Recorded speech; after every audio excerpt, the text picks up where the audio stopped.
Hello' everyone, welcome to Dipshikha small world. আজি মোৰ জন্মদিন। জন্মদিনৰ ৰাতিপুৱাটো সদায় দৰে দেউতাৰ ফটোখনৰ আগত ধূপ চাকি জ্বলাই আৰম্ভ কৰিলোঁ। দেউতা ঢুকুৱা 14 বছৰেই হ'ল।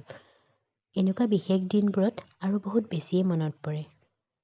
তাৰপিছতে এয়া শিৱসাগৰৰ শিৱদৌললৈ বুলি ওলালোঁ।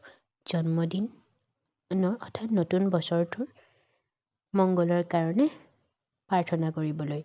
আৰু ইয়াত গৈ পাই প্ৰথমে ধূপ চাকি কিনি ল'লোঁ। ইয়াৰ যে পৰিৱেশটো ইমান ধুনীয়া লাগে নহয়নে বাৰু? তাৰ পাছতে ইয়াত চাকি দিবৰ বুলি দৌলৰ ভিতৰলৈ গ'লোঁ আৰু ইয়াত ধূপ চাকি জ্বলাই ফটো কেইখনমান মাৰি ল'লোঁ। তাৰ পাছতে চাহ খাই পেলাই ঘৰলৈ বুলি উভতিলোঁ।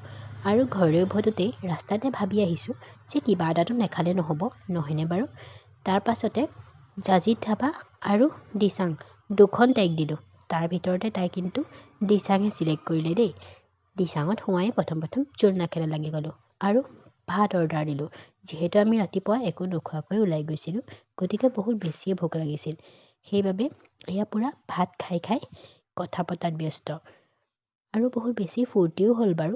আমি দুজনী লগ হ'লে আৰু বেলেগ কোনো নহ'লেও হয়, পূৰা ফূৰ্তি হৈ যায়। তাৰ পাছতে আমি ঘৰলৈ বুলি ৰাওনা হ'লোঁ। আৰু পিছদিনা যিহেতু লগৰকেইটাক ভাত খাবলৈ মাতিছিলোঁ, গতিকে এয়া পূৰা মই মাংস বনোৱাত লাগি গ'লোঁ। আৰু এয়া আমাৰ ৰাইজে পূৰা খাইছে দেই। তাৰপিছতে এয়া আহিল গিফ্টৰ পাৰ্ট।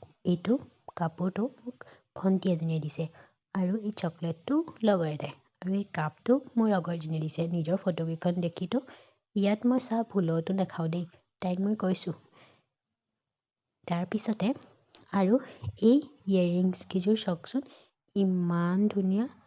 তাৰপাছতে আৰু এই পাৰ্চটো বহুত মৰম লগা, নহয়নে বাৰু? মোৰ এই টিকলু বস্তুবোৰ বহুত ভাল লাগে। জন্মদিনৰ বিশেষ এয়াই। আপোনালোকে মোক ইমান ধুনীয়াকৈ মৰম আৰু আশীৰ্বাদ দিলে তাৰ বাবে বহুত বহুত ধন্যবাদ। ভিডিঅ'টো চাই যদি ভাল পালে লাইক কৰিব।